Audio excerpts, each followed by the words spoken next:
다음은 이 박근혜 당선인이 대통합 이렇게 얘기한 데 대해서 잠깐 말씀을 드리겠습니다.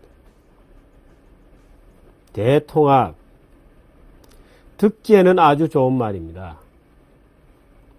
근데 저는 사실 박근혜 대선 후보 당시에 100% 대통령, 대통합, 탕평, 대탕평, 이 웬 말이냐, 말이 안 된다고 생각하던 사람 중에 한 사람입니다.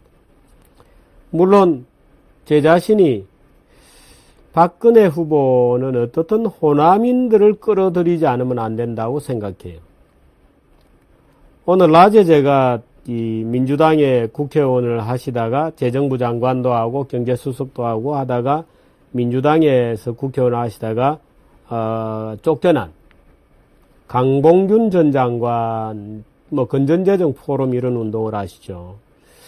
저희 회사에 잠깐 들러서 제가 쫓아가서 만났습니다. 만나서 아이고 오래간만입니다 하고 인사를 하고 건전재정 포럼 같은 것을 만들어서 국가재정을 지키고자 하는 운동에 나서 주셔서 너무 고맙습니다 하면서 어떻든 피곤하시겠지만 앞으로도 어떻든 국가를 위해서 열심히 좀 뛰어주십시오 이런 부탁을 드렸습니다. 물론 그런 분들은 평생 애국적인 관료로 살아오신 분들이거든요. 아주 애국심이 있고 또 전문 직업 관료로 고시를 해서 평생을 재무장관을 지낼 때까지 물론 영광된 길이었지만 열심히 분골쇄신으로 살아왔던 분들이어서 존경할 만한 분이고 또 노하우도 있고 또 민주당에 들어가서 옷에 맞지 않는 정당 속에서 정말 몇 년 동안 아마 임기를 2번 했나요? 그렇게 되면 8년이 되는데 아주 고생하면서 지냈다가 기어이 지난번 4월 총선 때 아마 쫓겨났죠. 그 온건한 저 같은 자유시장주의자는 아닙니다만은 좀 관리되는 시장주의.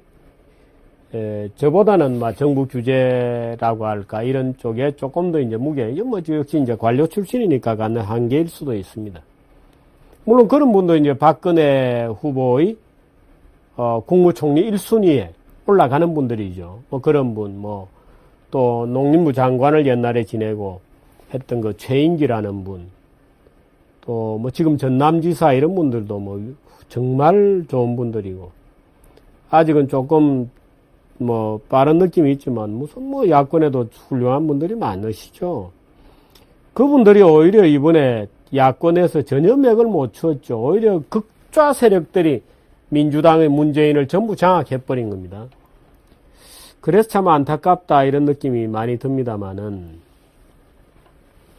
대통합이라는 것이 말하자면 이번에 7%밖에 표를 주지 않은 광주 출신 인사를 고위직으로 또는 국무총리로 또는 장관으로 모셔가는 것을 의미한다.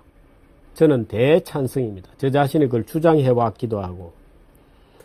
그러나 이 대탕평이요 대통합이라는 것이 모든 낡은 기득권, 무원칙, 사려 없는 관용 이런 것을 의미해서 쓰레기 또는 사기꾼에 가까운 엉터리 기득권 정치인들을 모두 쓸어안고 기득권을 온전시키는 탕평이요 통합이라면 단호하게 거부해야 마땅합니다. 그럴 가능성이 많죠.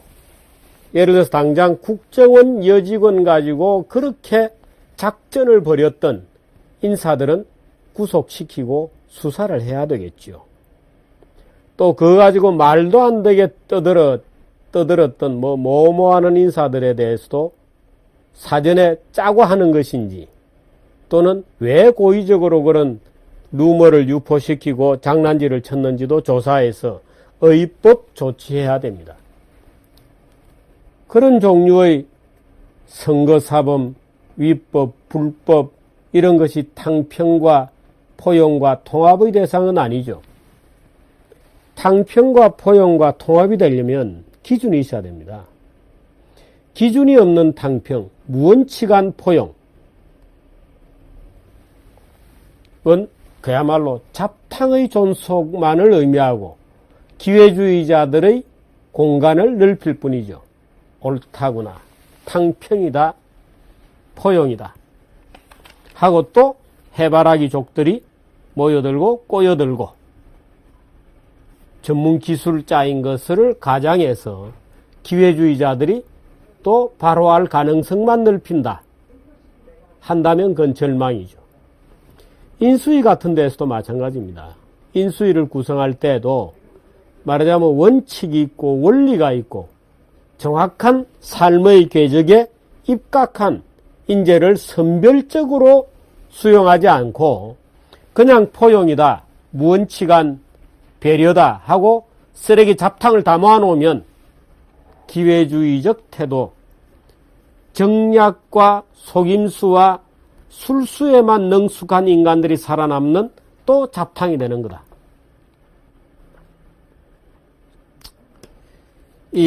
그래서 내일 아침 21일 금요일자 사설은 이렇게 제가 제목을 달아봤습니다. 만수상 드렁칙 식의 대통합이어서는 안 된다. 이 누구 얘기인지 아시죠, 여러분? 이방원의 얘기죠.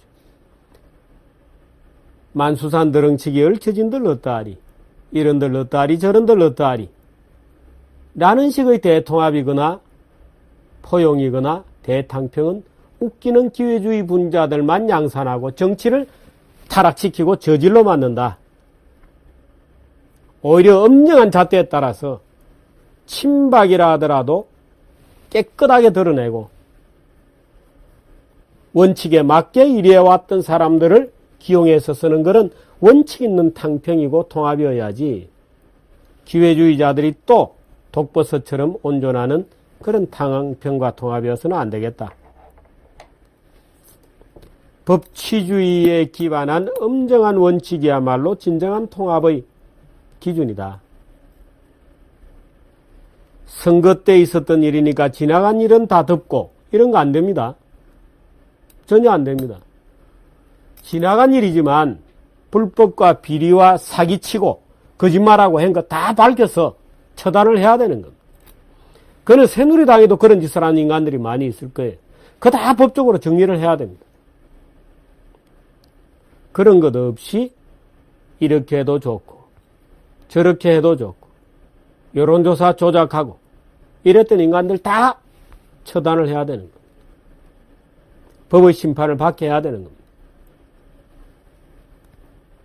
통합이라는 이름으로 범법행위에 면죄부를 주거나 비양심을 온전시키거나 기회주의자를 오히려 벌레처럼 양산 바글거리게 만드는 이런 통합이어서는 안 된다. 물론 박근혜라는 사람은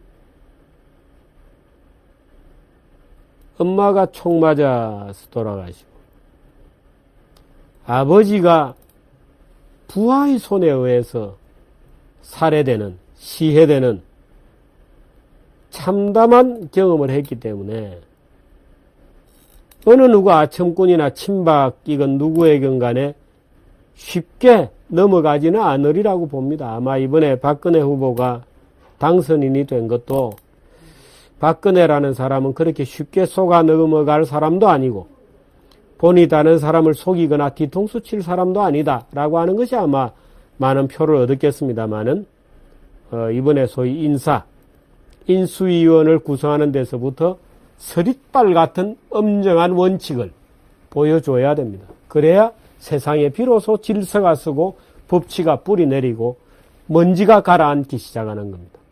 만일에 이번에 탕평인사, 통합인사라는 이름으로 또 이상한 인간들이 단순히 진영이 다르고 통합의 대상이라는 이름만으로 용서되고 받아들여지고 한다면 또 대한민국 정치는 원칙 없이 또 그냥 만수상 드렁치기처럼 얽혀서 또 가는 겁니다. 그러지 않기를 예상은 합니다마는 높아심으로 한마디 부탁을 해드립니다. 여기까지.